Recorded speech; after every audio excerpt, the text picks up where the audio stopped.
Um, really excited to kind of head to the next part of the agenda. As most of you know, our executive board meets almost on a weekly basis, if not every other week, and we're going through the agenda how we want to approach this quarterly meeting, and we a relationship that Will Kinedlick, our past president, has with Mike Lindblom. He suggested that we reach out to Mike and see if he wants to be part of the agenda. You know, and as a transportation journalist for nearly 27 years for the Seattle Times, what better of a person that we could have to come speak to us on, you know, kind of his lens through the traffic industry and the years and the history that he's been doing this for the Seattle Times. So I'm very honored to welcome Mike Lindblom. All right. Hi, Billy. Good morning. We got you loud and clear, Mike. Everybody. It's an honor to speak with people. Okay, great. Yeah, it's great to speak with people who actually know more about the subject than I do. It's great. And a bit of a pleasant surprise also that it's not the, it's not the concrete and asphalt lobby looking for more work, but you guys are cheesed off about the state's backsliding on road safety. The .05 bill didn't make it through. The state patrol is getting more attention, but is still grossly depleted.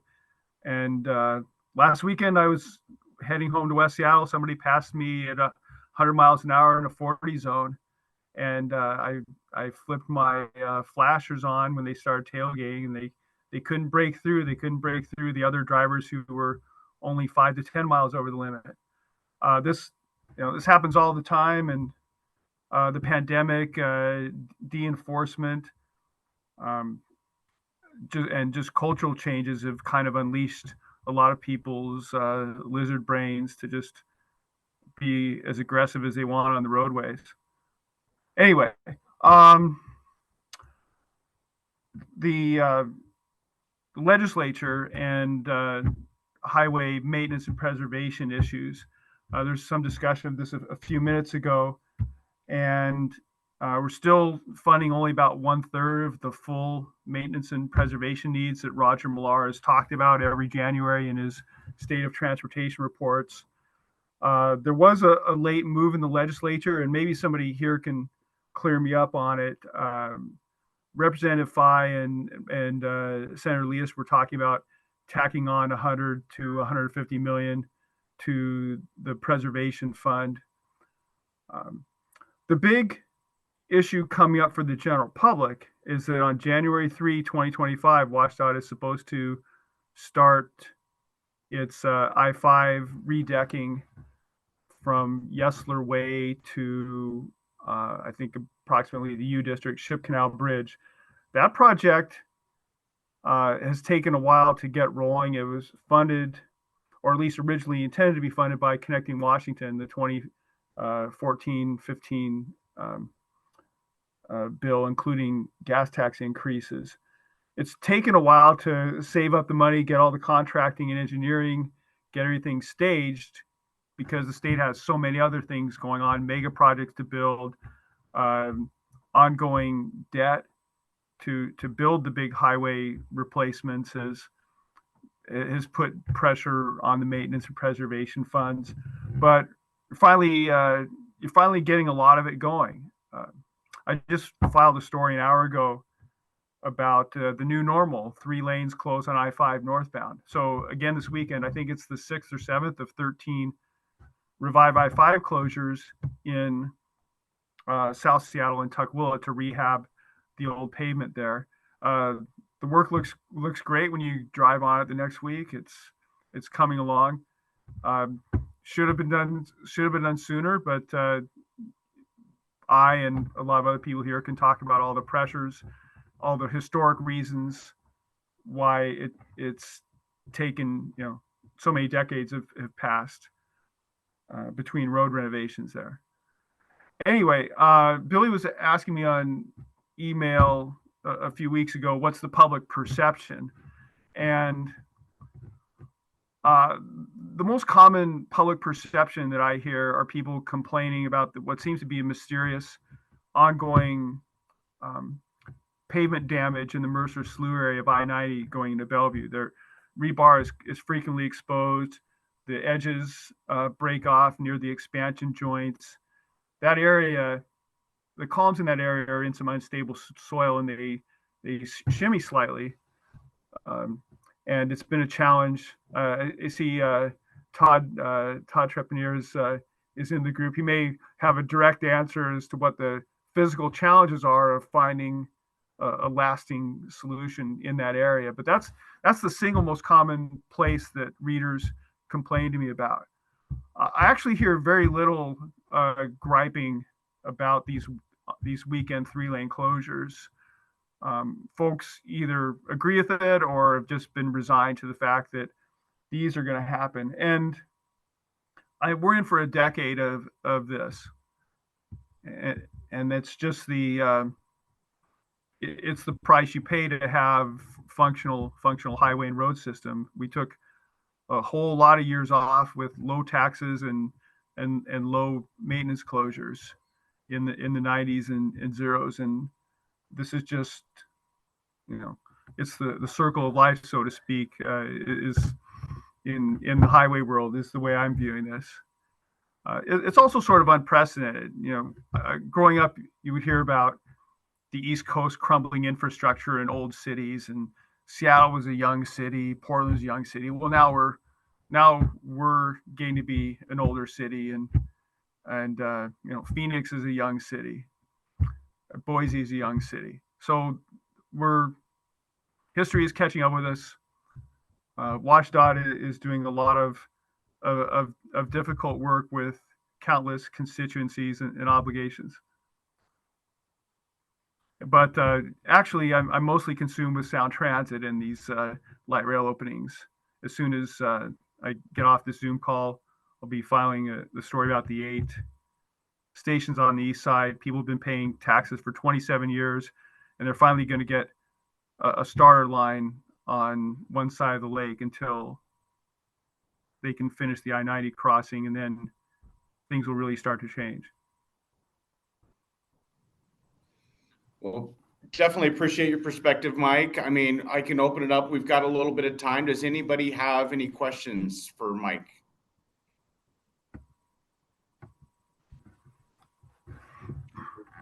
Raise your hand or... Mike, good to see you. It's Paula Hammond. Hi, Paula. Do you have any sense of the, I mean, you've been writing on transportation for years, and you do a really good job of giving background and explaining. Do you think, from a public awareness standpoint, people understand the dilemma transportation funding is in, and why things seem out of balance for preservation, or do they even know? Well, I mean, people who are not in this Zoom group, have broader lives and other things that they worry about. But I don't know. People who read our stories generally understand, and they usually express that they understand it. Mm-hmm.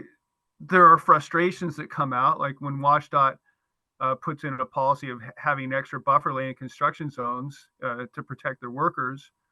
Well, why do they have to close 3 lanes when they're only fixing 2 or only fixing 1, or they're closing it for 2 miles and they're only fixing this one patch way up there? Those are things the general public doesn't understand very well, and we hear a lot about that. Taxation, of course, produces some strange points of view. The gasoline tax, of course, is a frustration for some people. It's a huge drain on budgets, but insurance increases, at least from where I'm sitting, insurance increases seem like a lot bigger burden than gas taxes. Although we do have, I think, the number 1 or 2 highest gas tax.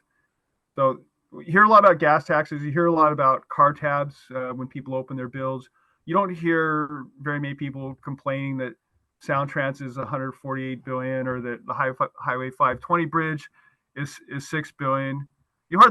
those are abstract numbers. Once you get past the first 10 million, it's all abstract to 7.999 million Washingtonians. The $450 car tab bill in the mail is real. The gasoline prices that go up or down by a dollar between 1 week and the next are real. And lane closures are real if you're in them. Yeah. Okay, thanks. Any other questions for Mike while we have him? I've got a question. Yeah, Billy, could I jump in for a minute? Yeah, go ahead, Billy. Thanks. Mike, I guess what I'd like to ask you is, do people understand how Washington is unique as how they fund transportation? I mean, I think we're one of only 4 or 5 states that use, primarily the gasoline tax. I know there's weight fees and everything else that we can try to come up with. Understanding that gas tax is going to transportation and keeping our roads in good a shape as possible and new projects. Do you think Washingtonians understand that? And maybe you've written about it. I don't know. No, Thank you. I have written about it, but more often I talk about it on social media and interviews. And it's a really timely point because the Climate Commitment Act is up for grabs at the ballot box this fall. Just to digress, before I answer your question, probably everybody here has seen social media posts by Senator Leas where they show I-405 traffic, and he's warning people that repealing the Climate Commitment Act will delay projects on I-405 and cause congestion. That seems like a pretty bizarre argument to link climate funds to I-405. But when I question him about it, the answer is, well, it brings pressure on the overall transportation budget. And even though we like to explain, legislators, and in the newspaper we try to explain things clearly, there's climate money over here and the roads money over here. There are some functions where they're competing or they're overlapping. This could be one of the legislators was telling me, well, we can move $10 million for the Highway 520 bike lane into the Climate Commitment Act, and that'll help us value engineer and reduce our funding gap on finishing the Portage Bay Bridge. So that's one of something you could call a gray area. Lawmakers have a perennial debate over salmon culverts. Should that come from the highway side of the house since you're repairing damage caused by state roads, or should it come from the climate commitment side of the house because you're preserving the environment? And the speakers after me will be able to answer that better, but I would predict an even higher visibility argument over that. Anyway, getting back to Billy's point about misunderstandings and budgets, the legislature muddied the waters quite a bit in a couple ways. One of them being to use Biden infrastructure money that could have gone for all kinds of public works projects, from tsunami shelters to state facilities, and put some of that into saving the highway funds, saving the 405 and the 520 funds, especially 405 from collapsing and falling through on the promises. All that money was shifted. Until very recently, there used to be a very strong wall between the transportation funds and the general funds. And then you get these proposals, deferring sales tax or using sales tax on transportation only for transportation and not in the general fund. And anyway, the upshot is that money now flows somewhat, both at the state and the national levels. Money flows from general funds into the transportation funds. And I often hear from the political left or the transit lobby type folks that we should be spending gas taxes on transit, and also that Washington State doesn't support transit from the state government, notwithstanding the fact that we pay by far the highest transit taxes in the nation because of Sound Transit Regional and what the counties charge. But anyway, there's no longer this clear dividing line between transportation funds and other funds. That dividing line served to create some really good transparency as to your gas taxes and what they pay for. So that's a big source of misunderstanding. Probably people on this call either can give a better description than I can, or can actually make things clear for the public.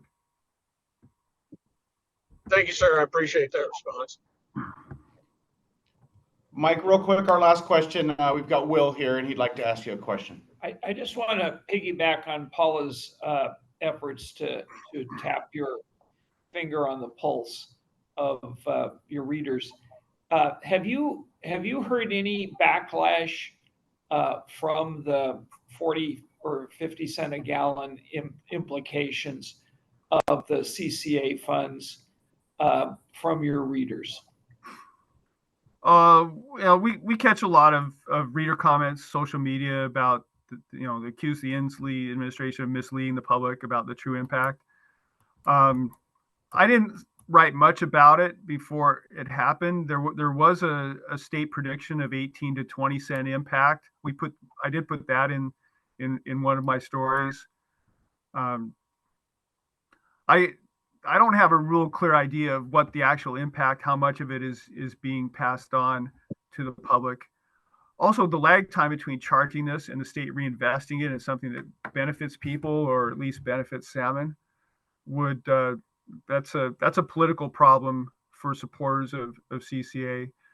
I'm really curious to see whether Senator Leas or other campaigners tie the CCA to traffic congestion and try to make the debate more about more than just the environment, but also try to appeal to folks who want better driving conditions and try to make that linkage in the general campaign.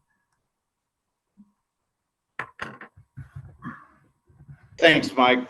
Well, I could see that we have our legislators here in the audience, and